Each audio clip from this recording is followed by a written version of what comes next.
Hebrew పత్రిక 12వ అధ్యాయం 2వ వచనం, ఆయన అన్న దగ్గర నుంచి చదవండి. ఆయన తన ఎదుట ఉంచబడిన ఆనందము కొరకై అవమానమును నిర్లక్ష్యపెట్టి సిలువను సహించి దేవుని సింహాసనము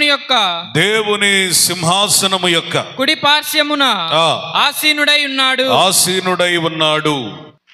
ఒక మాట మీ ముందు ఉంచడానికి నేను ఇష్టపడుతున్నాను. అదేంటంటే, యేసయ్య ఒక మాదిరి మన ఎదుట ఉంచి ఈ ఆత్మీయ యాత్రలో నడిచాడు, పరిగెత్తాడు. అన్నీ చెప్పడానికి మనకు సమయం లేదు, కానీ యేసయ్య జీవితంలో నుంచి ఒక అనుభవాన్ని ఈ పగటి వేళ మనం నేర్చుకోవాలి. అది ఏంటయ్యా అంటే, ఆయన తన ఎదుట ఉంచబడిన ఆనందము కొరకు అవమానమును ఏం చేశాడట? నిర్లక్ష్యపెట్టి సిలువను సహించి దేవుని సింహాసనం యొక్క కుడి పార్శ్వమున ఆసీనుడై ఉన్నాడు. ఈ ఆత్మీయ యాత్రలో సాగిపోతున్న మనకి కూడా మన ఎదుట దేవుడు ఒక ఆనందాన్ని ఉంచాడు. Praise the lord. ఎంతమంది నమ్ముతున్నారు? ఇది ఆవేదన యాత్ర, ఆనంద యాత్ర. చిన్నప్పుడు మా సంఘంలో బాప్తిస్మ కార్యక్రమాలకు వెళ్ళేటప్పుడు మా చర్చి దగ్గర నుంచి బాప్తిసాలు ఇచ్చే ఆ కాలువ దగ్గరికి 1 కిలోమీటర్న్నర ఉంటుంది. ఇక డ్రమ్ము మెడకు తగిలించుకొని వెనకాల స్త్రీలు, పురుషులు, చిన్నపిల్లలు అందరూ వెళుతుంటే దైవజనుడు మా అందరికంటే ముందు నడుస్తూ ఒక పాట ఎత్తేవాడు. ఎప్పుడు బయలుదేరినా అదే పాట.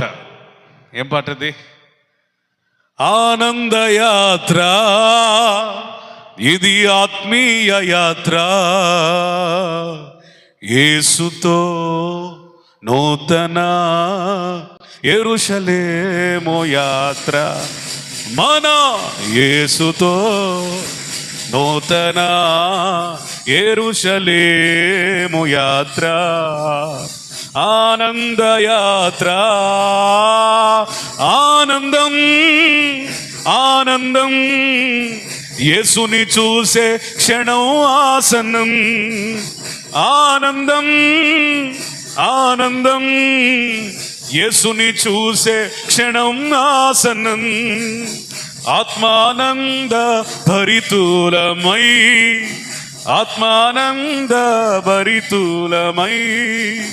ఆగమన కాంక్షతో సాగేదం,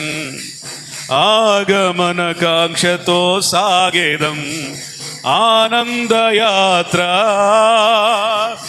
ఇది ఆత్మీయ యాత్ర, యేసుతో నూతన యెరూషలేము యాత్ర, మన యేసుతో నూతన యెరూషలేము యాత్ర, ఆనందయాత్ర.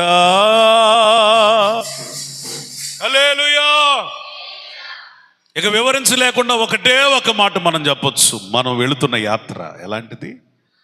ఇట్స్ ఎ జాయ్ఫుల్ జర్నీ, ఆనందయాత్ర. కానీ ఇక్కడ ఒక కొసమెరుపు ఏమిటయ్యా అంటే,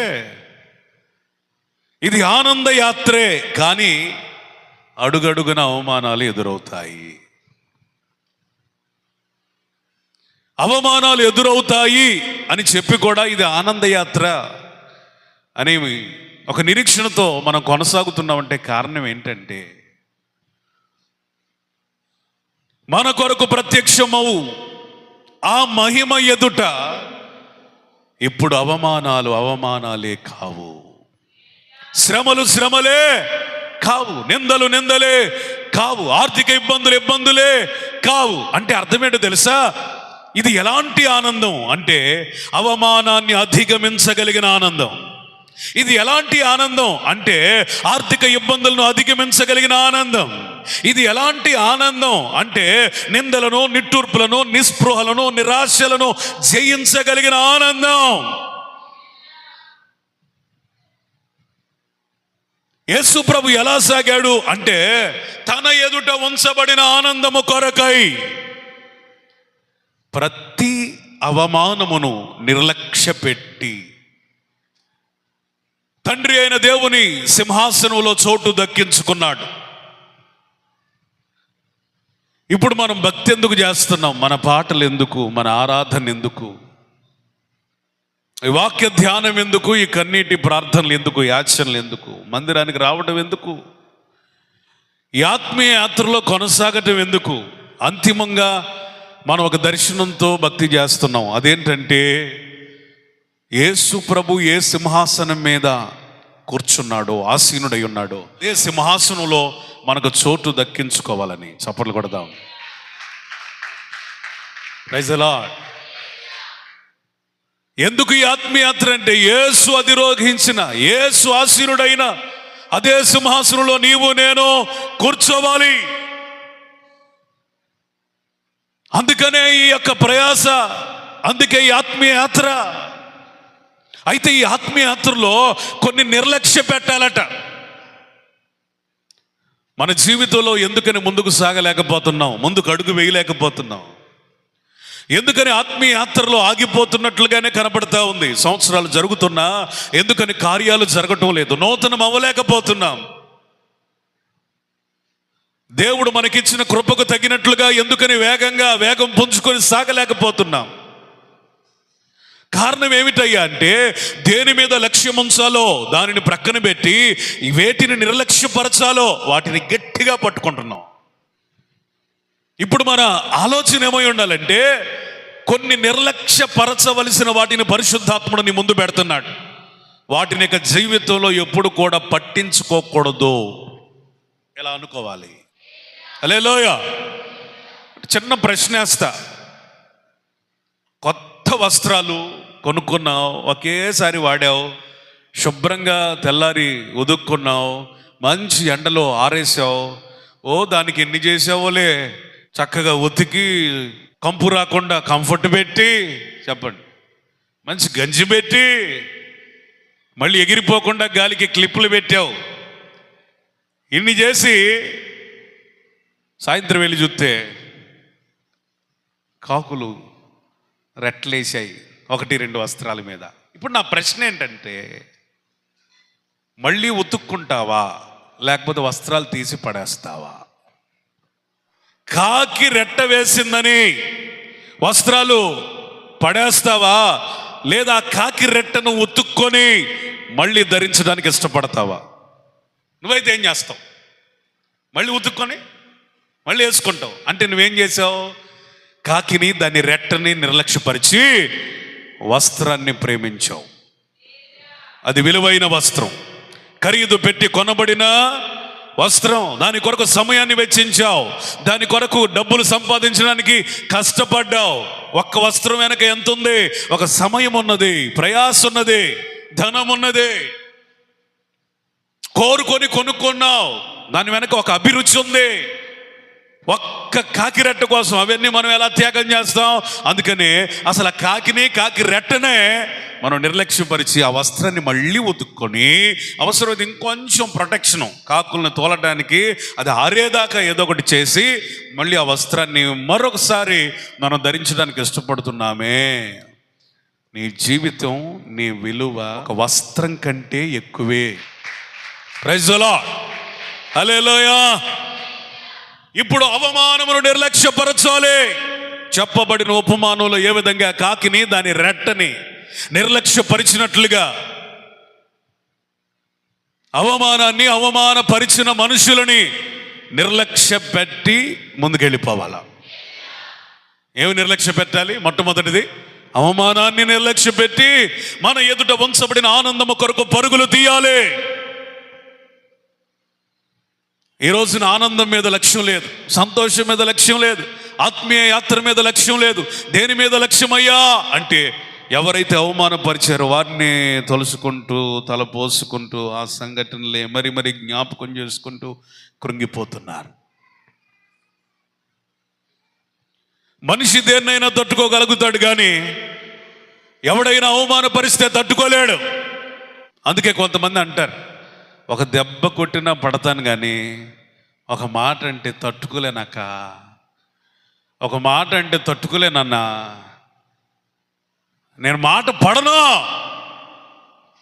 అందుకని పెద్దవాళ్ళు చెప్పే సామెతల్లో మర్మగర్భితమైన భావం ఉంటుంది. ఏమిటా భావం అంటే, పడ్డవాడు ఇప్పుడు చెడ్డవాడు కాదు. ఒక నింద పడినంత మాత్రాన, ఒక అవమానం పడినంత మాత్రాన, ఎవరో అవమానపరిచినంత మాత్రాన, ఎవరో నిన్ను నిర్లక్ష్య పెట్టినంత మాత్రాన, ఎవరో ఏదో మాట అన్నంత మాత్రాన నీ విలువ తగ్గదు. నువ్వు చెడ్డవాడివే, చెడ్డదానివే కాలేవు. Praise the Lord. ఇప్పుడు మన ఎదుట ఉంచబడిన ఆనందం కొరకు ప్రతి అవమానాన్ని నిర్లక్ష్య పెట్టి వెళ్ళిపోవాలి. ఈరోజు చాలా మంది చేస్తున్న పని ఏంటి? ఎందుకు కృంగిపోతున్నారు? ఎందుకు సాగలేకపోతున్నారు? ఎందుకు ఆత్మీయతలు ఆరిపోతున్నారు? ఎందుకు ఆసక్తి తగ్గిపోతుంది? ఎందుకు మందిరానికి దూరం అవుతున్నారు? కారణం ఏమిటయ్యా? ఎవరో ఏదో అన్నారు, కలలో మెళుకోలో అయ్యే గుర్తొస్తాయి, వాళ్ళు అన్న మాటలే గుర్తొస్తాయి, అవే కళల రూపంలో వస్తాయి. కొందరికి నిద్ర పట్టదు, అదే ఆ మాటలే ప్రతిధ్వనిస్తూ ఉంటాయి. ఒక పాట పాడలేరు, ఒక సాక్ష్యము చెప్పలేరు, ఒక పరిచర్య చేయలేరు, మందిరానికి రాలేరు. మొదటున్న ఆసక్తి తగ్గిపోద్ది. ఏంటి కారణం అంటే ఎవరో ఏదో అవమానించారు. ఒక మాట చెప్తా వినండి. బైబిల్ మొత్తం చదివిన పిమ్మట మనకు అర్థమయ్యే విషయం ఏంటంటే, ఒక దర్శనంతో కొనసాగుతున్న ప్రతి దైవజనునికి అవమానం ఒక్కసారి కాదు, అనేక సార్లు జరిగింది. Praise the lord. ఒక దర్శనము కొరకు సాగుతున్న దైవజనులకి, ఆత్మీయులకి, ఆత్మ తీవ్రత కలిగిన భక్తులకి, దేవుని సంకల్పంలో ఉన్న తన ప్రజలకి ఒక్కసారి కాదు, 10 సార్లు, అనేక సార్లు అవమానం జరిగింది. ఆశ్చర్యకరమైన విషయం ఏంటి తెలుసా? వారి అవమానం తర్వాత వారి కృప పెరిగింది. స్తోత్ర. వారు అవమానించబడిన తర్వాత మరింత రాటుదేలారు. హల్లెలూయా. వారు అవమానించబడ్డ తర్వాత మరింత స్థిరపడ్డారు, బలపడ్డారు. మరక మంచిదే, టైర్డ్. అవమానం కూడా మంచిదే. ఎందుకు తెలుసా? నువ్వు అవమానించబడిన ప్రతిసారి రాటుదేలతావు, గుండె నిబ్బరం కలిగిన వ్యక్తిగా మారుతావు, సింహం వలె ధైర్యంగా మార్చబడతావు. నీవు అవమానించబడుతున్నావంటే నీ కొరకు ఘనత సిద్ధంగా ఉందని అర్థం. మనుషులు అవమానించి సంతోషపడుతూ ఉండొచ్చు, రాక్షసానందం అనుభవించవచ్చు, సునకానందం పొందొచ్చు.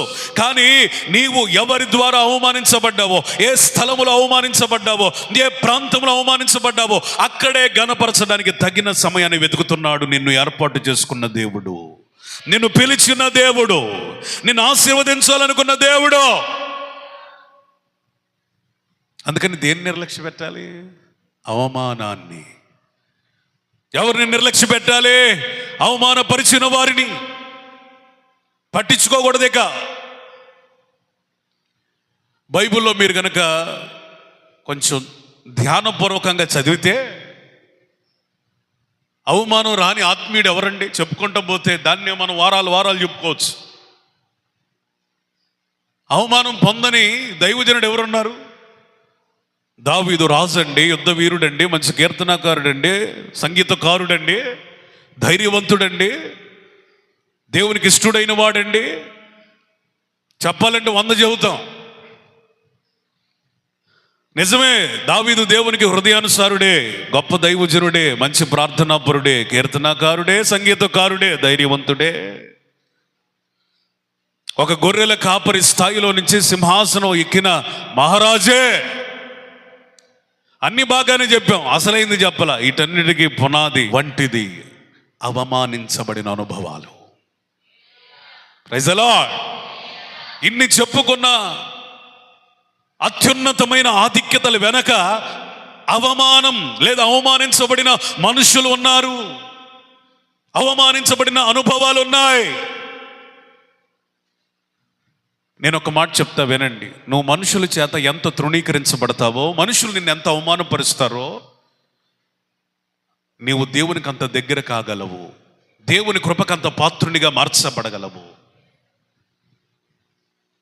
మనుషులు నిన్ను ఎంత వెలివేస్తే, ఎంత దూరపరిస్తే, ఎంత తొక్కేస్తే, ఎంత నిర్లక్ష్యపరిస్తే, నా దేవుడు నిన్నంత ప్రేమించు వాడై ఉన్నాడు.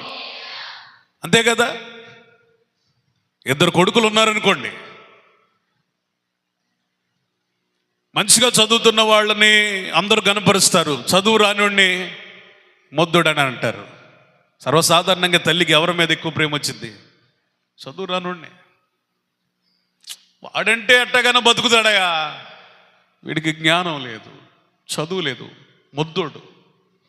అందరూ వీడిని మొద్దోడు మొద్దోడు మొద్దోడు అంటున్నారు అని ఆ తల్లి ఎవరిని గురించి వేదన పడింది, ఎవరి గురించి కన్నీరు విడిచింది, ఎవరి మీద తన ప్రాణం పెట్టుకుంటుంది, ఎవరి కొరకు ప్రార్థన చేసింది. ఎక్కువగా ఎవరైతే ఎక్కువగా అవమానించబడతారో వారిని ఎక్కువగా ప్రేమించింది. ఒక మాట గుర్తుపెట్టుకోండి, నువ్వెంత ఎక్కువ అవమానించబడుతున్నావంటే దేవుడు నిన్ను అంత ఎక్కువగా అభిమానించడానికే.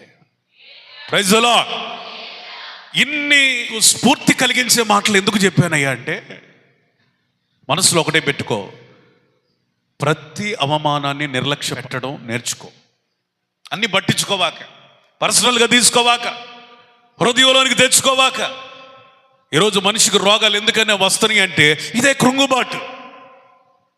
ఎందుకండి ఈ మధ్య హార్ట్ స్ట్రోక్లు అయిపోయినాయి, వాటితో పాటు ఏమి కంటిన్యూ అవుతున్నాయి? Brain strokes. బ్రెయిన్ స్ట్రోక్ ఎందుకు ఎక్కువ వచ్చింది? విపరీతమైన ఆలోచన, ఓవర్ థింకింగ్, మనసుకు నెమ్మది లేక. అంటే చాలా కారణాలు ఉండొచ్చు, ఇదొక కారణం, ప్రధానమైన కారణం. నరాలు పగిలిపోయేంత ఆలోచిస్తారు కొంతమంది, అందుకని బ్రెయిన్ స్ట్రోక్. ఒక్కసారిగా అవి బ్రెయిన్లో ఉన్నటువంటి ఆ నరాలన్నీ ఉబ్బిపోయి ఎంత ఆలోచిస్తారంటే వాళ్ళు అవి పగిలిపోయేటట్టు, అందుకే బ్రెయిన్ స్ట్రోక్లు వచ్చేది. మరి అంత ఎక్కువ చేయవాకండి ఆలోచన. ప్రయాసపడి భారం మోసుకొని పోవచ్చున్న సమస్త జనులారా నా యొద్దకు రండి, నేను విశ్రాంతిని కలుగజేస్తానని చెప్పిన గొప్ప దేవుడు మనకున్నాడు, యేసయ్య మనకున్నాడు. హల్లెలూయా. నీకు వచ్చిన ప్రతి అవమానాన్ని మనుషులతో చెప్పుకోవడం కాదు, దేవుని యొద్దకు వెళ్ళి చెప్పుకోవడం నేర్చుకో. ఎప్పుడైతే దేవునితోని అవమానాలు చెప్పుకోవడం ప్రారంభిస్తావో ఆ అవమానాన్ని ఆయన పర్సనల్గా తీసుకుంటాడు. Praise the lord. అప్పుడు ఏం ఆలోచిస్తాడు తెలుసా? ఇంతే, ఒక సైకి చేస్తాడు, నువ్వు ఆగు, నేనున్నాను. ఒక తగిన కాలములో నువ్వు అవమానించబడిన ప్రతి పరిస్థితి కన్నీరు విడిచి చెప్పుకున్నావు చూడు, నిన్ను అవమానపరిచిన వారు అందరినీ ముందు పెట్టి ఘనపరుస్తాడు. స్తోత్రం. అందుకని నేను చెప్పే మాట ఏంటంటే, పరిశుద్ధాత్మునితో మాట్లాడుతున్న మాట ఏంటంటే, ప్రతి అవమానాన్ని నిర్లక్ష్య పెట్టడం నేర్చుకో. దావీదు జీవితంలో ఎన్ని అవమానాలు. అయ్యా నీ కొడుకులను తీసుకొని రా, నీ కొడుకుల్లో ఒక కొడుకుని దేవుడు రాజుగా అభిషేకించబోతున్నాడంటే దావీదును తప్ప అందరిని ముందుకు తీసుకొచ్చాడు తండ్రి. అంతమందిని పరిశీలించి చేసిన తర్వాత దేవుడు మాట్లాడిన మాట, వీరిలో నేను ఎవరిని కోరుకోలేదయా, అయ్యా వీళ్ళలో ఎవరిని కోరుకోలేదంట, వీరేనా ఇంకెవరైనా ఉన్నారా అంటే అప్పుడు తీరిగ్గా ఉన్నాడు. ఉన్నాళ్ళేండో ఒకడో చివరోడు, చిట్ట చివరోడు, కడపటి వాడు, ఆడికి చదువు లేదు, సంధి లేదు, వాడికి చిన్న మందను అప్పగిస్తే గొర్రెలు కాసుకుంటా ఉన్నాడు. ఆడితో పనే వందలు వీళ్ళే యోగ్యులు కాదంటే, ఇప్పటికే యుద్ధాలు చేయటంలో ఆరితేరిన వాళ్ళు వీళ్ళే రాజులు కాకపోతే ఆ గొర్రెలు మేపుకునేవాడు ఏమవుతాడండి అన్నాడు. లేదు లేదు లేదు, అతను తీసుకొని రండి, అతని కొరకు నేను వేచి ఉంటానని అన్నాడు. మొత్తానికి మొట్టమొదటిసారిగా తండ్రి నుంచి ఒక ప్రేమపూర్వకమైన ఆహ్వానం. అల్లంత దూరాన వస్తుంటే సమూయేలుతో దేవుడు మాట్లాడుతున్నాడు, ఇదిగో నేను రాజుగా ఏర్పాటు చేసుకున్నవాడు ఇతడే. Praise the Lord. హల్లెలూయా. నా హృదయానుసారుడైన వాడు ఇతడే. మనుషులు నిన్నెంత నిర్లక్ష్యపరిచినా నీలో యోగ్యత లేదు అని అనుకున్నా. గుర్తుపెట్టుకో, సొంత తండ్రే దావీదును యోగ్యునిగా అనుకోలేదు. కానీ దేవుడు దేవుడు దేవుడు దేవుడు అందరి చేత వెలివేయబడినటువంటి దావీదుని, అదిగో బలం ఉంది, ఎత్తు ఉంది, యుద్ధం తెలుసు, కత్తి తిప్పడం తెలుసు, రాజుతో పరిచయాలు ఉన్నాయి, రాజకీయం బాగా తెలుసు, రకరకాలుగా మాట్లాడుతున్నా, ఇతనికి ఏమీ తెలియదు అనుకుంటున్నా తండ్రి ఎదుట, వారందరి ఎదుట దావీదుకి దేవుడు అభిషేకం ఇచ్చాడు ప్రవక్త ద్వారా. స్తోత్రం చెప్పాలి గట్టిగా. హల్లెలూయా. కొంచెం ఓర్చుకో, నీ తలను పైకెత్తే రోజు రాబోతా ఉంది. కొంచెం ఓర్చుకో, నిన్ను అభిషేకించే రోజు రాబోతా ఉంది. కొంచెం ఓర్చుకో, అవమానించబడిన వారి ఎదుటే గొప్ప సాక్షిగా నిన్ను నిలబెట్టే రోజు రాబోతుంది. కొంచెం ఓర్చుకో, అన్నీ సెట్ అయిపోతాయి. Praise the Lord. హల్లెలూయా.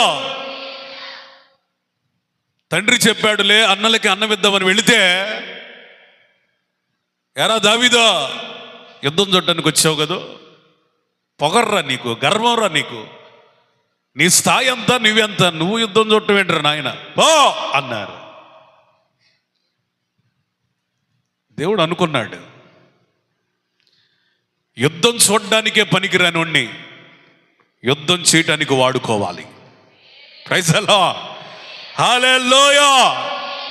యుద్ధం చూడడానికే పనికిరారు అన్న వారి ఎదుటే, చూడడం కాదురా బాబో, వాడు చేస్తా ఉంటే మీరు మూల కూర్చొని చూస్తూ ఉండాలా, ఆ పని నేను చేస్తానని దేవుడు ఏం చేశాడు తెలుసా? సౌలంతటి వాడే మూలకెళ్ళిపోతే, నా వల్ల కాదని తేల్చేస్తే, ఇక ఏం జరుగుతుందో అని అనుకొని పక్కకి వెళ్ళిపోతే, దావీదును దేవుడు ఎన్నుకొని యుద్ధ రంగంలో సింహం వలె కలబడేటట్లుగా చేశాడు. దేవునికి స్తోత్రం చెప్పాలి గట్టిగా. యుద్ధం రాదు అన్న వారే సౌలుకు 1000, దావీదుకు 10,000 అన్నట్లుగా చేశాడు. Praise the lord. Praise the lord. నీకేమీ రాదని అంటున్నారా? నువ్వేమి చేయలేవని అంటున్నారా? నువ్వు దేనికి అర్హత లేదని అంటున్నారా? నీకు యోగ్యత లేదని అంటున్నారా? నువ్వు ఆ పిలుపుకి అర్హుడివి, అర్హురాలివి కావు అంటున్నారా? వినాలి. ఎవరైతే నీకు రాదు అంటున్నారో వాళ్ళే నీ ఎదుట నిన్ను గణపరిచే రోజు వచ్చునుగాక, వారే నిన్ను ఆశీర్వదించే రోజు వచ్చునుగాక. ప్రాణప్రదంగా ప్రేమించినటువంటి మేకాలను ప్రేమించి పెళ్లి చేసుకున్నాడు దావీదు. ఎంత ప్రేమించినటువంటి భార్య కూడా మందస్సు ముందు స్తుతి ఆరాధన చేస్తున్నటువంటి దావీదును చూసట, మా ఆయన చూడండి ఇంత గొప్ప స్థాయికి వచ్చిన ఎంత దీనుడో, ఎంత ఆరాధన మర్చిపోకుండా ఉన్నాడు, మా దేవుడిని ఎంత ఆరాధిస్తున్నాడో అని ప్రజల ఎదుట పొగడవలసింది పోయి, పనికెత్తల ఎదుట దావీదునట హీనపరిచిందట. హీనపరిచిందట. ఒకవేళ వ్యవహార భాషలో చెప్పుకోవాలంటే మనసులో ఏ విధంగా హీనపరిచి ఉంటుంది? ఈ గొర్రెలు కాసుకున్న బుద్ధి ఇంకా పోయినట్టేం లేదు ఆయనకి. బుద్ధి ఎక్కడికి పోద్ది? వచ్చింది అక్కడి నుంచి కదా. దేవుడు ప్రేమించి హెచ్చించి సింహాసనం ఎక్కిస్తే ఒక రాజులాగా ప్రవర్తించడం చేతగాక, ఆ వస్త్రాలు చూడు, ఆ మనిషి చూడు, ఆ ఎగరటం చూడు, ఏంటో ఈయనకి నేను చెప్పలేను అని హీనపరిచిందట. ఒక మాట చెప్పనా, దావీదుకి ఎంతోమంది భార్యలు తర్వాత వచ్చారు. వచ్చిన ప్రతి భార్యకి బిడ్డలు పుట్టారు. కానీ హీనపరిచిన మేకాలు గర్భమును దేవుడు మూసేశాడు. ఒకానొక చోట దావీదు భార్యల లిస్టు రాస్తూ అందరి పేర్లు రాశాడు. పరిశుద్ధాత్మ దేవుడు మేకాల పేరు రాయిలా. నిన్ను లెక్కలో నుంచి తీసేసిన పక్కనే పెట్టే రోజు వచ్చునుగాక. స్తోత్రం చెప్పాలి గట్టిగా. ఈ మాటలన్నీ మీకు ఎందుకు చెప్తున్నానంటే, తండ్రి అవమానపరిచినా ఆ అవమానాన్ని నిర్లక్ష్య పెట్టాడు దావీదు. అన్నలే అవమానపరిచినా అవమానాన్ని పట్టించుకోలేదు దావీదు. సౌలే అవమానపరిచిన, భార్య అవమానపరిచిన, కొడుకే అవమానపరిచిన, సేవకులే అంటే పనివారి అవమానపరిచిన పట్టించుకోలా. తన ఎదుట ఒక దర్శనం ఉంది. స్తోత్రం. హల్లెలూయా. తన ఎదుట ఒక ఆనందం ఉంది. నేను ఒక మాట చెప్తా విను. నిన్నందరూ అవమానపరచచ్చు, దేవుడు అవమానపరచడు. Praise the Lord. హల్లెలూయా. నేను అందరూ తీసివేయచ్చు, దేవుడు తీసేసి నుండి రాశిలోనికి తీసుకుని వస్తాడు. Praise the Lord. హల్లెలూయా. నిన్నందరూ కాదనుకోవచ్చు, కాలదనుకోవచ్చు, నిన్నే స్తంభంగా ఆధారంగా దేవుడు చేయవచ్చు. నమ్మాలా, విశ్వసించాలి. ఒకటే గుర్తుపెట్టుకో, ఓర్పు గొప్ప ద్రోహ కార్యాలు జరగకుండా ఆపుతుంది. టెన్షన్ పడిపోవద్దు, ఫైర్ అయిపోవద్దు. వాళ్ళు అవమానపరిచారు కాబట్టి ఏ సందర్భం వస్తుందా అని టైమింగ్ కోసం చూడొద్దు. టిట్ ఫర్ టాట్ అన్నట్టుగా, కుక్క కాటుకి చెప్పు దెబ్బ అన్నట్లుగా వాళ్ళు నన్ను అవమానపరిచారు, నేను కూడా అవమానపరుస్తాను అని అనుకోవద్దు. అది నీ పని కాదు, దేవుని పని. పగ తీర్చుట ఆయన పని. అవమానాన్ని నిర్లక్ష్య పెట్టు. నీ అవమానం మీదే నీకు దృష్టి ఉందనుకో, ఇక ముందుకు సాగలేవు. సైకాలజీ ప్రకారం అట, మనం ఎక్కువగా దేని గురించి అయితే ఆలోచిస్తామో అవే మన జీవితంలో జరగటం చూస్తామట. ఎక్కువగా దేని గురించి ఆలోచిస్తామో అవే మన కళ్ళ ముందు ప్రత్యక్షమవుతాయి. ఎక్కువ అవమానం గురించి ఆలోచిస్తున్నావా, నీ స్థితి మారదు. అవమానించబడిన వాళ్ళ గురించి ఆలోచిస్తున్నావా, ఆ కృంగుబాటు తీరదు. నేను నిర్లక్ష్యపరిచిన వారి గురించి పదే పదే పదే పదే ఆలోచిస్తున్నావా, మాట్లాడుతున్నావా, ఎదుగుదల ఉండదు నీ జీవితంలో. వాటన్నిటినీ డస్ట్బిన్లో వేసేసాయి. ప్రతి ఇంట్లో ఒక డస్ట్బిన్ ఉంటుంది, మన మనసులో కూడా ఒక డస్ట్బిన్ ఉండాలా.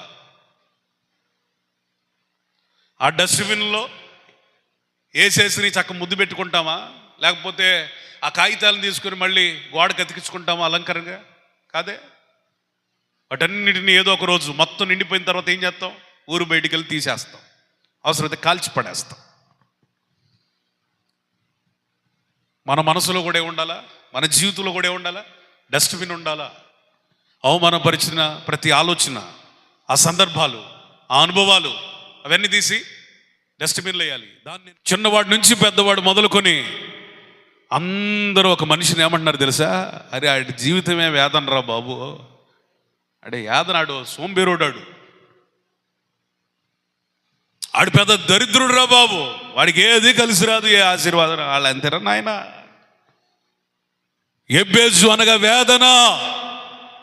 అందరూ తిట్టడమే, ఆ పేరులోనే వేదన, తీరులోనే వేదన, బ్రతుకులోనే వేదన, వ్యక్తిగతంగా వేదన, సంఘంలో సమాజంలో అతని బ్రతుకే ఒక వేదన. చాలా కాలం కృంగిపోయాడు, చాలా కాలం అవమానాన్ని ఎదుర్కొన్నాడు, పదే పదే అవే తలపోసుకుంటూ దిగజారిపోయాడు.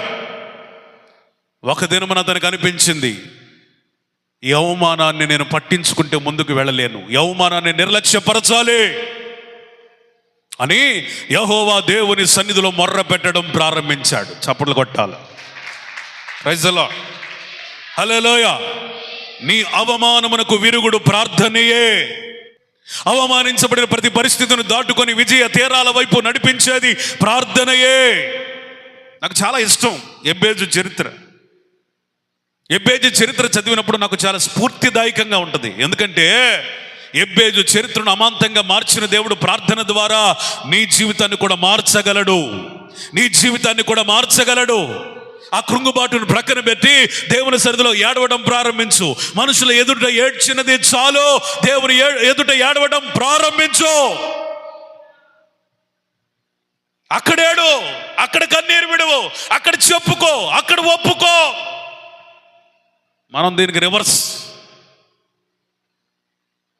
ప్రార్థన చేయకుండా వాళ్ళకి కనబడిన వాళ్ళందరికీ సమస్యలు చెప్పుకుంటూ ఉంటాం. సమస్య ఎక్కువైద్ది కానీ తగ్గదాయే. ఎన్నవాడు ఇంకో 10 మందికి చెబుతాడు, ఆ 10 మంది ఇంకో 10. నీ సమస్య పెరిగిందా తరిగిందా?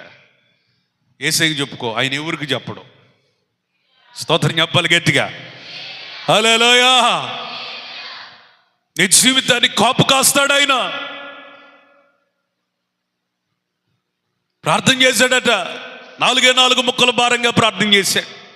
గంట చేశాడా, 2 గంటలు చేశాడా, అరగంట చేశాడు నాకు తెలియదు, కానీ ఈ 4 ముక్కలే చేశాడు. అయ్యా నన్ను నిశ్చయముగా ఆశీర్వదించయ్యా. ఈరోజు ఎంతోమంది నీకు ఆశీర్వాదం లేదని అంటున్నారు. ఈ పక్కటి వేళ చెప్పగలవా, నిశ్చయంగా నన్ను ఆశీర్వదించయ్యా.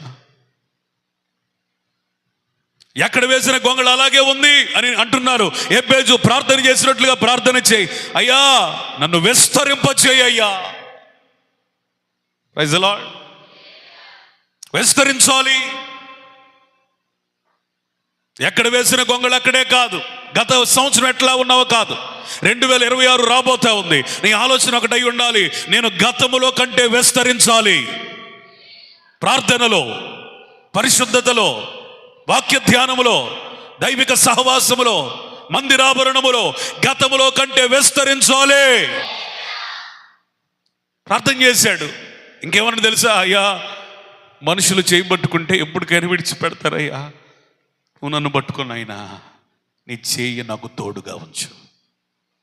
వాళ్ళ చేతులు ఏళ్ళ చేతులు పట్టుకొని నట్ట నడి సముద్రాన్ని విడిచివేయబడిన నావలాగా అలలకి కొట్టివేయబడుతున్నావా? వాళ్ళ చేయి వేళ చేయబట్టుకొని అరణ్యంలో ఏకాకిలాగా తిరుగుతున్నావా?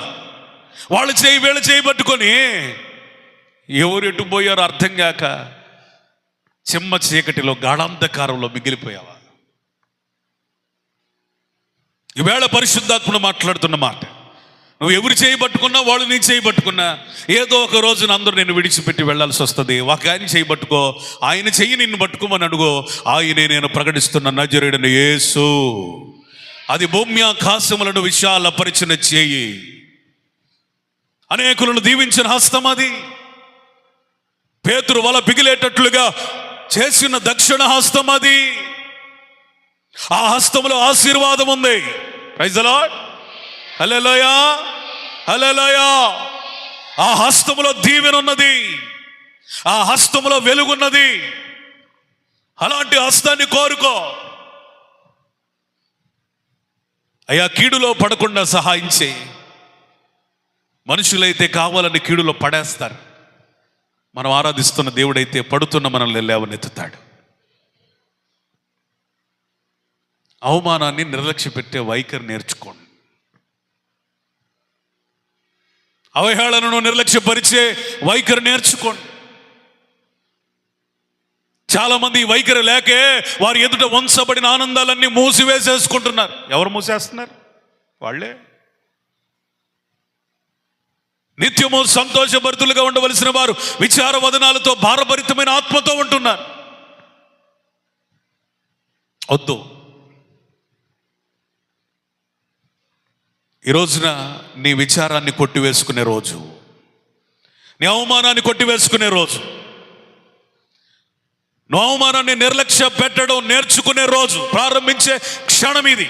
నీకు జరిగిన ప్రతి అవమానాన్ని పదే పదే పదే పదే పదే పదే పదే పదే పదే ఏం చేస్తావు? ఏమైనా ఇద్దా?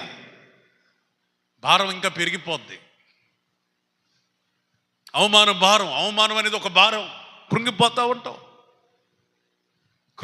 ఉంటావు.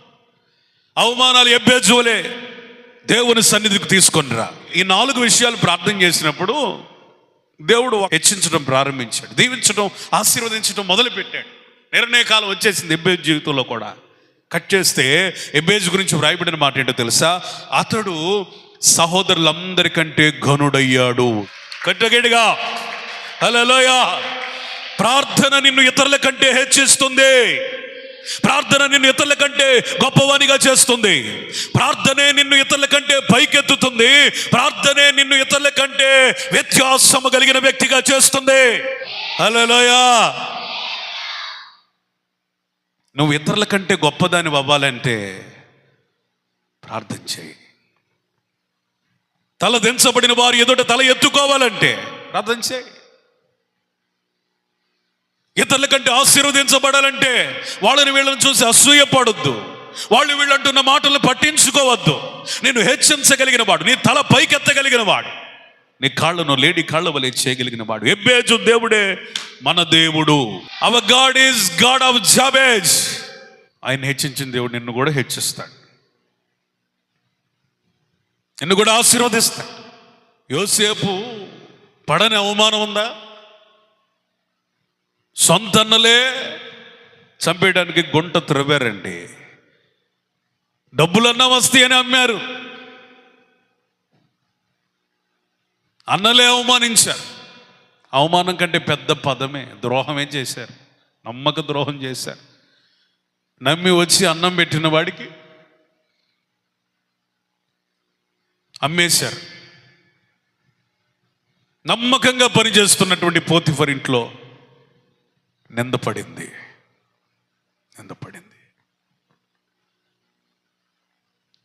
చేసిన తప్పుకి ఒక మాట అంటే కూడా నేను తప్పు చేయలేదని నటించే రోజుల్లో మనం ఉంటే, అసలు చెయ్యని తప్పే తన మీద పడినప్పుడు ఎంత బాధ ఉంటుంది, ఎంత వేదన ఉంటుంది.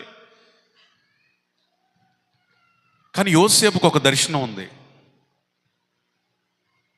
అతని పన నిలబడే పన. స్తోత్రం. అతని వెలుగు, ప్రకాశం ఎలాంటిదో తెలుసా? సూర్య చంద్రులను మించిన ప్రకాశం. అకార్డింగ్ టు ద విజన్, అతనికి వచ్చిన దర్శనములు అలా ఉంది. అతడు ఫరో తర్వాత ఫరో అంతటి వాడు ఎలా అవ్వగలిగాడు? అవమానం లక్ష్య పెడితే ఆ గుంటలోనే చచ్చేవాడు. దాన్ని కూడా నిర్లక్ష్య పెట్టాడు కాబట్టి దేవుడు గుంటలోంచి బయటికి తీసుకొచ్చాడు. అమ్మారు, అవమానపరిచారు, దాన్ని కూడా నమ్మకత్వంగా మార్చుకున్నాడు. కొనుక్కున్న వాళ్ళ దగ్గర నమ్మకంగా పనిచేయడం నేర్చుకున్నాడు. నన్ను ఎందుకు అన్నలు అమ్మేశారని ఒక మూలకి వెళ్ళిపోయి అడవలేదు. నమ్మకంగా వాళ్ళకి పనిచేసేవాడు, వాళ్ళు దయ పొందుకున్నారు. యోసేపును బట్టే నా ఇల్లు నేను కలిగి ఉన్న సమస్తం ఆశీర్వదించబడిందని పోతిఫరికి అర్థమయ్యేటట్లుగా దేవుడు చేశాడు. పొరపాటున కూడా ఏ తప్పు, ఏ అపనమ్మకత్వంలో ఎప్పుడు అతడు చెక్కలేదు. అలాంటి నిర్దోషి మీద, నిష్కల్మషుని మీద, పరిశుద్ధుని మీద నిందపడింది. చెరలో వేశారు. ఏ తప్పు చేయని నాకు చెరలో శిక్ష అని కృంగిపోలేదు. తనకివ్వబడిన తలాంతుల్ని, వరాలని అక్కడ కూడా వాడుకుంటున్నాడు. Praise the lord. ఎందుకంటే అతడు ఒక వైఖరిని దేవుని యొద్ద నుండి నేర్చుకున్నాడు. అదేంటంటే అవమానమును నిర్లక్ష్యపరచడం. అది గుంటలోనైనా, పోతిఫర్ ఇంటిలోనైనా, చెరలోనైనా, ఎక్కడైనా సరే ఒకటే వైఖరి. ఏమిటయ్యా అంటే తనకు కలిగిన ప్రతి అవమానమును నిర్లక్ష్యం చేయడం యోసేపు నేర్చుకున్నాడు. దేవుడు అక్కడి నుంచి ఎక్కడికి తీసుకొచ్చాడు? సరాసరి ఫరో ఎదుటికి తీసుకొని వచ్చాడు. చెరలో నుంచి ఫరో ఎదుటికి తీసుకొని వచ్చాడు. ఆ కలబావాలని చెప్పిన పిమ్మట నాకు అర్థమవుతున్న విషయం ఏంటంటే, అబ్బాయి ఇతని మీద చాలా కేసులు ఉన్నాయి, కానీ నాకు అనిపిస్తుంది ఇతడు చాలా నిర్దోషి, ఏమి తెలియని ఇన్నోసెంట్, ఇతరులు ఏ దోషం నాకు కనపట్టలేదు. పైగా ఇంకో కొత్త విషయం ఏంటంటే, ఇతని వంటి దేవుని ఆత్మ కలిగిన వాడు ఈ రాజ్యంలోనే, దేశంలోనే లేడు. Praise the Lord. హల్లెలూయా. ఎవరి కొరకు మనం ఎదగడం ఎందుకు? ఇతన్నే నా తర్వాత నేను అధికారిగా చేయబోతున్నాను. స్తోత్రం చెప్పాలి గట్టిగా. నా ఉంగరం తొడగండి, నా వస్త్రములు వేయండి, నా రథమును ఇవ్వండి, నేను ఒక కొత్త పేరు పెడుతున్నాను, ఆ పేరుతోనే పిలవండి. అతను ముందర వెళ్ళువారు, అతని వెనక వచ్చువారు అతనికి జయమని పలకండి. ఈరోజు కొంచెం ఓపిక పడితే నీ ఎదుట జయధ్వానాలు చేసేవారిని ప్రభు నిలబెడతాడు. పొగిడే వారిని నిలబెడతాడు, ఘనపరిచే వారిని నిలబెడతాడు. యోసేపుకు తెలిసింది ఒకటే, అవమానమును నిర్లక్ష్యపరచడం. దేవునికి స్తోత్రం చెప్తారు గట్టిగా, మంచిగా. హల్లెలూయా, హల్లెలూయా. అవమానాన్ని నిర్లక్ష్యపరచడం నేర్చుకోండి. ఎవరైతే అవమానపరిచారో వాళ్ళకే తిరిగి అన్నం పెట్టగలిగాడు, ఒక దేశం ఇవ్వగలిగాడు. ఈరోజు నీ జీవితంలో ఏ విషయంలో, ఏ సమస్యలో, ఏ పరిస్థితుల్లో, ఏ బలహీనతల్లో అవమాన మార్గాల్లో వెళుతున్నావో నాకు తెలియదు, కానీ యేసై చెప్తున్నాడు, తన ఎదుట ఉంచబడిన ఆనందం కొరకు ప్రతి అవమానమును నిర్లక్ష్యపరిచి వెళ్ళిపోతున్నాడు ఆయన. స్తోత్రం చెప్పాడు. ఒకనొక ప్రాంతానికి పౌలు స్వార్థ ప్రకటించడానికి వెళ్ళిన క్రమంలో ఒక ద్వీపానికి వెళ్ళాడు. ఆ ద్వీపంలో బాగా చలిగా ఉంది. చలిగాచుకుందామని చెప్పేసి కట్టెలు తీసి నిప్పు వేస్తే చక్కగా వెచ్చగా కాగుతూ ఉన్నారు.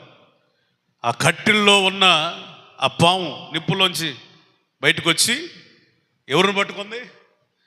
నిప్పేసిన పౌలు గారినే గట్టిగా పట్టుకుంది. నువ్వు నేనైతే ఏం చేస్తామో తెలియదు. పౌలు గారు ఆ సర్పమును అలా విదిలించేశాడు. స్తోత్రం చెప్పాలి గట్టి. హల్లెలూయా, హల్లెలూయా. కొన్నిసార్లు చీకటి కమ్మిన పరిస్థితులలో వెలుగుకు కారణమైన నిన్నే అవమానపరుస్తారు కొందరు. చల్లారిపోయిన పరిస్థితుల్ని మండించిన మనల్నే కొన్నిసార్లు ఏం చేస్తారు తెలుసా? పాము వలె అవమానిస్తారు.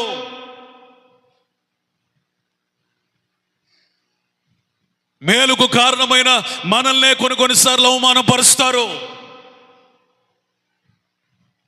మేలుకు మేలే వస్తుంది అని ఎదురు చూస్తాం. మేలు రాకపోగా కీడు వస్తుంది. మంచికి మంచే ప్రతిఫలంగా వస్తుంది అని అనుకుంటే మంచి రాకపోగా మనల్ని ముంచుతారు. చేసిన దానికి మళ్ళీ సహాయం వస్తుంది అంటే సహాయం రాకపోగా ద్రోహమే మిగులుతుంది. అయినా ఆ పామును నిర్లక్ష్య పెట్టిన పౌలు వలె మనం కూడా ప్రతి అవమానమును నిర్లక్ష్య పెట్టాలి, విదిలించుకోవాలి. కీడు చేసిన వాళ్ళని విదిలించుకో, ద్రోహం చేసిన వాళ్ళని విదిలించుకో. అర్థమైందా? నీ వలన మేలు పొంది నిన్నే అవహేళన చేస్తున్న వారిని విదిలించుకో, పట్టించుకోవద్దు. యేసయ్య మనకు నేర్పుతున్న పాఠం ఏమిటయ్యా అంటే, మన ఎదుట ఉంచబడిన ఆనందము కొరకు ప్రతి అవమానమును ఏం చేయాలా? నిర్లక్ష్యపరచాలి. స్తోత్రం చెప్పండి. అవమానములో ఆదరించిన ఆప్తుడవు నీవే ఆరాధ్యుడా. యేసయ్య శిష్యులలో ఒకడైన ఇస్కరియోతు యోధాకే దేవుడు డబ్బు సంచి కానుకలు ఇస్తే అవి జాలదన్నట్టు యేసు ప్రభునే అమ్మేశాడు.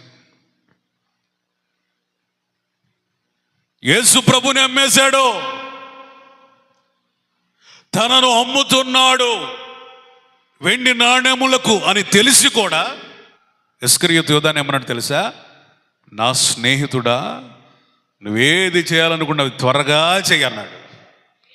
స్తోత్రం చెప్పండి. Praise the lord. అసలు ఇది మామూలుగా లేదు కదా ఈ వైఖరి. అమ్మాలనుకున్న వాడినే చిరునవ్వుతో జయించిన యేసయ్య. గట్టిగా చప్పట్లు కొట్టు. Praise the Lord. హల్లెలూయా, హల్లెలూయా. మై డియర్ ఫ్రెండ్, అమ్మాలనుకున్నావు కదా, అమ్మేసాయి. ఏం మాట్లాడి అదే? మన వల్ల ఇద్దా చెప్పడానికి? అవమానపరచాలనుకున్నావుగా, చేసేయి. కొట్టాలనుకున్నావా, కొట్టురా. తిట్టాలనుకున్నావా, తిట్టు. ఎందుకు ఇక ఆలస్యం? ఉరి శిక్ష అవసరంలా. యేసయ్యలాగా నీకు కీడు తలపెట్టాలనుకున్న వాడికి చిరునవ్వుతో మై డియర్ ఫ్రెండ్ నన్ను చాలు, క్లోజ్. స్తోత్రం చెప్పండి. యేసయ్య హృదయాన్ని గెలుచుకుంటావు. ఈ దేవుడు నాలాగే ఉన్నాడే అనుకుంటాడు ఆయన. హల్లెలూయా, ప్రైజ్ ది లార్డ్. వీడెవడో నాలంటాడే, ప్రైజ్ ది లార్డ్. నా ఆత్మ కలిగిన వాడే.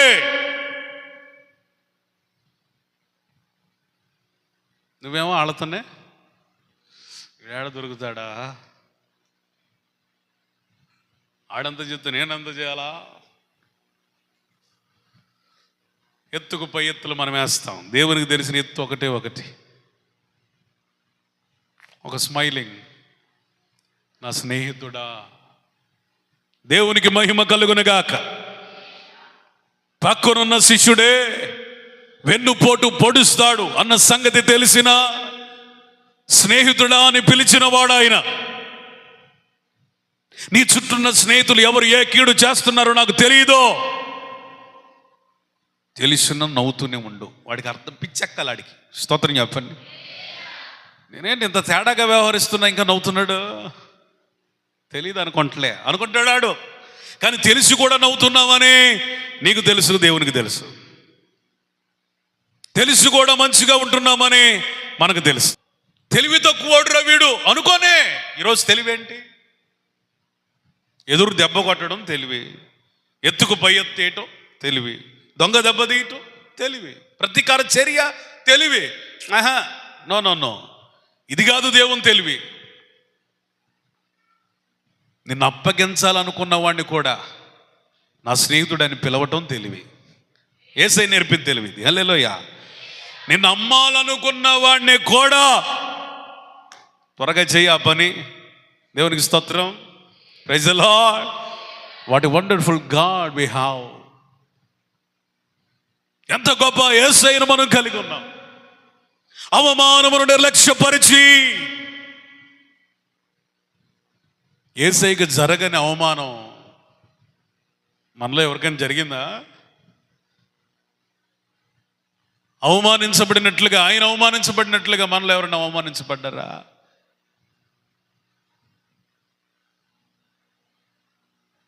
అందుకనే కరుణామయుడు సినిమాలో ఆ పాట అల్టిమేట్.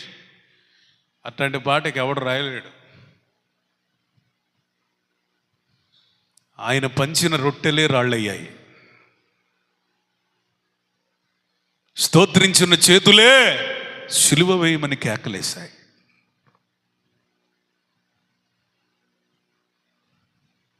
నా జనులో అనుకున్న వారే స్వకీయులే ఆయన్ని నిర్లక్ష్యపరిచారు. స్వంత వారే ఆయన అంగీకరించలేదు, స్వకీయులే నిర్లక్ష్యపరిచారు. యేసు ప్రభును స్వంత వారే అవమానించారు. సొంత వారే, బయటోళ్ళు కాదు. సిలువేసేది ఎవరు? మనల్ని సొంతోళ్లే, పక్కనున్న వాళ్ళే, వెంబడించిన వాళ్ళే. సిలువ వేయండి, సిలువ వేయండి అని కేకలు వేశారు. కృంగిపోలా. శిష్యుడే నమ్మక ద్రోహం చేస్తున్నా కృంగిపోలా. అయిన వారే అంగీకరించకపోయినా కృంగిపోలా. మేలు పొందిన వారే కీడు తలపెడుతుంటే కృంగిపోలా. తన సొంత జాతే సిలువేమని కేకలేస్తే కృంగిపోలా. యేసు ప్రభుని బరబ్బాని ఇద్దరిని పక్క నిలబెట్టి పస్కా పండుగ రోజున ఎవరో ఒకళ్ళని విడుదల చేయటం మనకు ఆనవాయితీ కదా.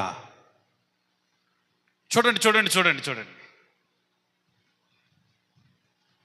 పస్కా పండుగ రోజు ఎవరినైనా విడుదల చేయటం మనకి ఆనవాయితీ కదా.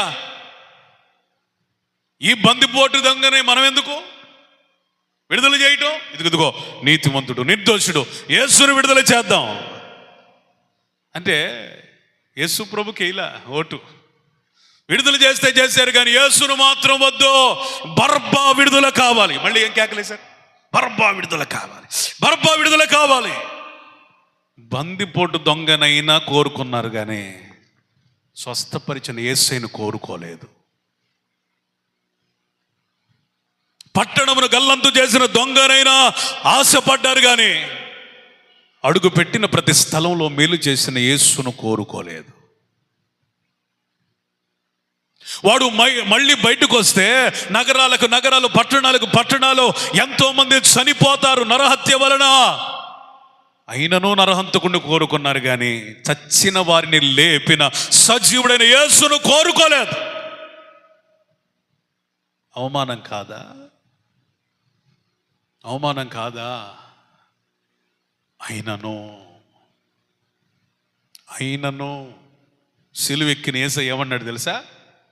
నన్ను వీళ్ళు అవమానపరిచారయ్యా అనలా. తండ్రి, వీరేమి చేయుచున్నారో వీరెరుగరయ్యా, వీరిని క్షమించండి. హల్లెలూయా. Praise the Lord.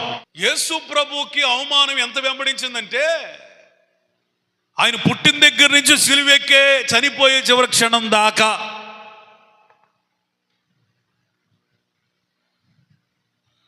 యేసు ప్రభుని కనడానికి సిద్ధమై ఉంటే మరియమ్మ తల్లికి ఒక్కళ్ళు కూడా గెడ ప్లేస్ లేదు, ఇక్కడ స్థలము లేదు, పో బయటికి వెళ్ళిపో, స్థలము లేదు. తల్లి గర్భంలో నుండి అవమానాలు ఎదుర్కొంటూ సిలువెక్కిన తర్వాత కూడా దొంగ చేత కూడా అవమానించబడ్డాడు. ఒకడు దొంగ అంటాడు, నువ్వు గుడ్డి వాళ్ళకి చూపునిచ్చావంట, చెవిటి వాళ్ళకి వెనుకనిచ్చావంట, చచ్చిపోయిన వాళ్ళు కూడా లేపావంటగా, పక్షవాయు కలిగిన వాళ్ళకి శక్తిని ఇచ్చావంట, నడుము వంగిపోయిన వాళ్ళు నడుము లేపావంట, చక్కగా నిలబెట్టావంట. నాకేమో మరి అనుమానంగా ఉంది, నిజమే అయితే నిన్ను నువ్వు రక్షించుకుని నన్ను కూడా రక్షించొద్దాం అన్నాడు గర్వంగా. ఎక్కడ దాకా వెళ్ళింది అవమానం? తల్లి గర్భములో, మరియ గర్భములో ఉన్నది మొదలుకొని తండ్రికి తన ఆత్మను అప్పగించుకునే చివరి క్షణం దాకా వెంబడించింది. అయినా కింగే స్తోత్రం చెప్పాలి గట్టిగా. ప్రైజ్ ది లార్డ్, హల్లెలూయా. సిలువేసినప్పుడు యూదుల రాజు అని చెప్పుకున్నాడుగా, ఎక్కాడు. ఇక ఏమి రాజు చూడండి అని ముళ్ళ కిరీటం పెట్టి యూదుల రాజు అని అర్థం ఇచ్చి ఒక బోర్డు తగిలించారు. వాళ్ళకి తెలియని విషయం ఏంటంటే వారు అవమానపరిచారని అనుకుంటున్నారు, కానీ యూదుల రాజు అని నిజంగా అతడు యూదుల రాజేనన్న సంగతి యేసయ్యకి తెలుసండి. స్తోత్రం చెప్పండి. నీవెవరివో నీకు తెలియాలి. ఆమేన్. నీ పిలిపేంటో నీకు అర్థం కావాలి, నీ యోగ్యత ఏంటో నీకు తెలియాలి. మొదట వాడి నీకు ముద్ర ఏంటంటే లేదు. First you have to identify your calling. నీ పిలుపుని, నీ అభిషేకమును, దేవుని కృపని నీవు మొదటిగా గుర్తించాలి. అప్పుడు ఎంతమంది అవమానించిన నా సంగతి అడిగి తెలియదు లేరా అనుకుంటావు. స్తోత్రం చెప్పండి. మన విలువ వాళ్ళకి అర్థం కాలేదు లేరా అనుకుంటావు. హల్లెలూయా, స్తోత్రం చెప్పండి. ఆ విలువ వాళ్ళకి తెలియదులే, అంత మనోనేత్రాలు వాళ్ళకి వెలిగించబడలేదు అనుకోవాలే తప్ప నన్నే చులకన చేస్తావా, నేనంటే ఎవరు అనుకున్నావు, ఇవేమి వద్దు. అవమానమును కూడా నిర్లక్ష్య పెట్టి తండ్రి నా ఆత్మను నీ చేతికి అప్పగించుకుంటున్నానని ముగించేశాడు. అంతటితో అయిపోయిందా? మూడో దినమున లేచాడు. యేసు ప్రభుని అవమానం ఎంత వెంబడించిందంటే తల్లి గర్భంలో ఉండగానే ప్రారంభమైంది. తన వ్యక్తిగత జీవితంలో పరిచర్యలు కొనసాగింది. సిలువకెక్కిన తర్వాత కూడా వదలలేదు అవమానం. ఆయన పునరుద్ధానుడై లేచిన తర్వాత కొంతమందికి డబ్బులు ఇచ్చి దొంగ సాక్ష్యం చెప్పించారు. ఏమని? యేసు మళ్ళా లేవలేదు, తాను చెప్పినట్లుగా తన శిష్యులే దేహమును తీసుకువెళ్ళి ఎక్కడో దాచిపెట్టారో. మళ్ళీ ఏంటి? లేచి బయటకు వచ్చిన తర్వాత కూడా, తనను తాను నిరూపించుకున్న తర్వాత కూడా ఇప్పుడు నీకేమర్థమైంది? నువ్వేమి చేయకపోతే నీ వల్ల కాదంటారు. వాళ్ళు ఏమైతే కాదన్నారో అది చేసి నిరూపించిన తర్వాత కూడా నువ్వు చేయలేదని అంటారు. This is the mentality of the world. ప్రపంచం యొక్క వైఖరి. అంటే అవమానం ఎప్పుడు? అపజయంలో ఉన్నప్పుడే కాదు, నువ్వు జయ సింహాసనం మీద ఎక్కిన తర్వాత కూడా అవమానమే ఉండొచ్చు. అయినను నీ స్థితి నీదే. స్తోత్రం చెప్పాలి. ప్రైజ్ ది లార్డ్, హల్లెలూయా. ఆయనను కృంగిపోలేదు. ఆయన 500 మందికి కనబడ్డాడు. అది పునరుద్ధానానికి వరకు మాత్రమే పరిమితం అయిందా? ఇప్పుడు కూడా దొంగ బోధలు విస్తరిస్తూ ఉన్నాయి. యేసు సిలువెక్కలేదని ఒక మతం ప్రకటిస్తూ ఉంటుంది. 3 మేకులు పీక్కోలేనాడు, మిమ్మల్ని ఏమో రక్షిస్తారు, మీరేం పాటలు పాడుతున్నారు, ఆరాధన చేస్తున్నారు, ఎవరికి మొక్కుతున్నారు, ఒక శవాన్ని రా మీరు ఆరాధిస్తుంది అంటున్నారు కొందరు. మరి కొంతమంది ఏమంటున్నారు, యేసు ప్రభు ఏది మనలోనే, యేసు ప్రభు దేవుని కుమారుడే కానీ దేవుడు కాదు, దేవునికి ఉన్నంత స్థితి ఆయనకి లేదని మనోళ్ళే మొదలుపెట్టారు. పిడి సుందరరావు బ్యాచ్. ఆయనకు అంత లేదు హోదా అంటున్నారు. అంటే యేసు ప్రభు సిలువనెక్కి చనిపోయి 3వ దినం లేచి పునరుద్ధానుడై 500 మంది కంటే ఎక్కువ సహోదరి సోదరులకే కనబడి కూడా 2025 సంవత్సరాలు అవుతున్నప్పటికీ ఎప్పటికీ అవమానించబడుతూనే ఉన్నాడు యేసయ్య. కట్టుగేడుగా 2025 సంవత్సరాల నుంచి అవమానించబడుతున్నా క్రైస్తవ్యం పెరుగుతుందే గాని తగ్గట్లా. స్తోత్రం చెప్పుగేడుగా. ఎవడు ఆపేది? యేసును ఆపగలిగిన దమ్ము ధైర్యం ఎవడికి లేదు. యేసును ఆపలేకపోయాడంటే ఆయన రక్తంలో కడగబడి, ఆయన ఆత్మచేత నింపబడి, ఆయన వాక్యానుసారంగా బ్రతుకుతున్న మనల్ని ఎంతమంది అవమానించినా మనకి ఒరిగేది ఏమీ లేదు. Praise the Lord. హల్లెలూయా. 1000 మందికి భోజనం వండారు. తెలియకుండా కరెక్ట్గా నువ్వు తినే పళ్ళెంలో ఒక వెంట్రుక వచ్చింది. చేసిన వాళ్ళు ఎవరిదో పడి ఉంటుంది. సర్వసాధారణం అది, దాన్ని మనం తప్పట్లేం. వెంట్రుక తీసేసి భోంచేస్తావా? ఆ భోజనం అంతా పడేయండిరా అంటావా? మన జీవితంలో కూడా అవమానాలు రాలిపోయే ఎంటుకలు లాంటి. ఈరోజు నుంచి నీ యాటిట్యూడ్ ఒకటే అయి ఉండాలి. అదేమిటో తెలుసా? ప్రతి అవమానం, చిన్నదైనా పెద్దదైనా, హృదయాన్ని బద్దలు చేసేదైనా, ఇక ఆత్మహత్య చేసుకునే స్థాయిలో అవమానం జరిగిన ఎప్పుడు ఫీల్ అవ్వద్దు. నీ వలన దేవుని పని ఎంతో జరగాలి. స్తోత్రం. నువ్వు దేవునికి అవసరం. హల్లెలూయా. దేవుడు నిన్ను వాడుకొనబోతున్నాడు. హల్లెలూయా. దేవునికి నీవు కావాలి, మనుషులకు అక్కర్లేకపోయినా. ఆమేన్. కాబట్టి చిన్న ప్రార్థన చేద్దాం. అయ్యా, ఎన్నో అవమానాల మధ్య కొనసాగుతున్నాను. ఈ అవమానాన్ని నిర్లక్ష్య పెట్టడమే నాకు రావటం లేదు. ఇదొక కృప నాకు దయచేయనైనా.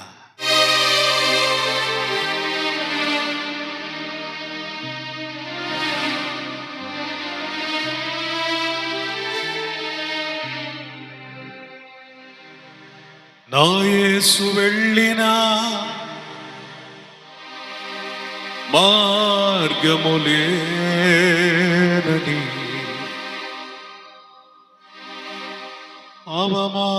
అవమానములైనా ఆవేదనలైనా నా యేసు కృప నుండి దూరపరచలేవని ఆగిపోను నేను, సాగిపోచున్నాను.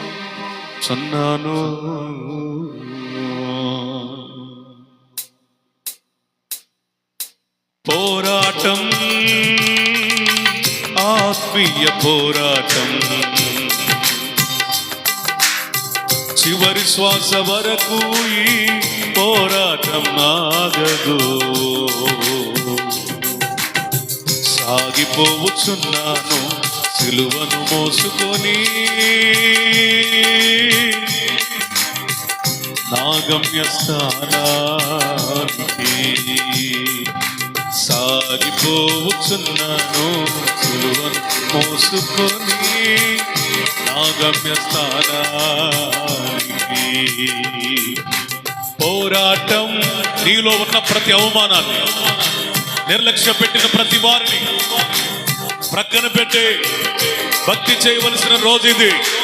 నువ్వు దేవుని కొరకు నిలబడాలి, దేవుని చేతిలోనికి రావాలి. ఎంతమంది వారి జీవితంలో నుంచి నిన్ను ప్రక్కన పెట్టినా దేవుడు నిన్ను ప్రక్కన పెట్టలేదు. ఆయనకు నీవు కావాలి. ఆదియు అంతము లేనివాడు నా యేసు, ఆసీనుడయ్యాడు సింహాసనమునందు.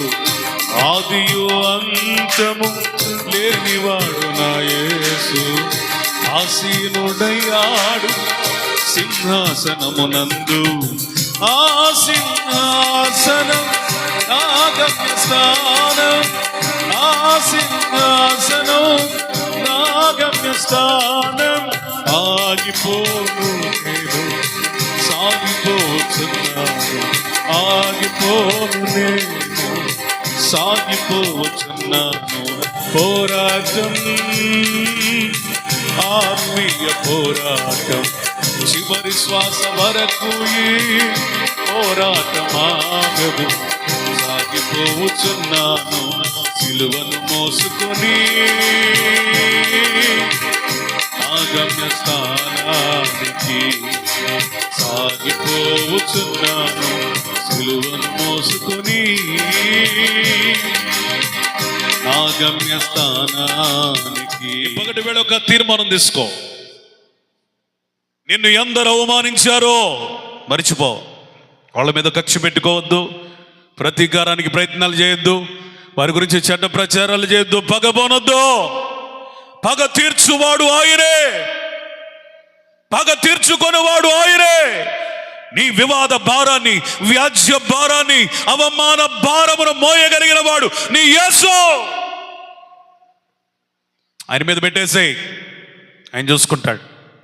ఇప్పుడు నువ్వు చేయాల్సిందల్లా ఒకటే, నీ ఎదుట ఉంచబడిన ఆనందం, నీ ఎదుట ఉంచబడిన ఆనందం, ఆ పరలోక మహిమ కొరకు, ఆ పరిచర్య కొరకు, ఆ కృప కొరకు, ఆ ఆశీర్వాదం కొరకు నీ ఎదుట ఒక ఆనందం ఉంచబడింది. తలుచుకో, తల పోసుకో. ప్రభు నీకు కార్యములు చేయబోతా ఉన్నాడు.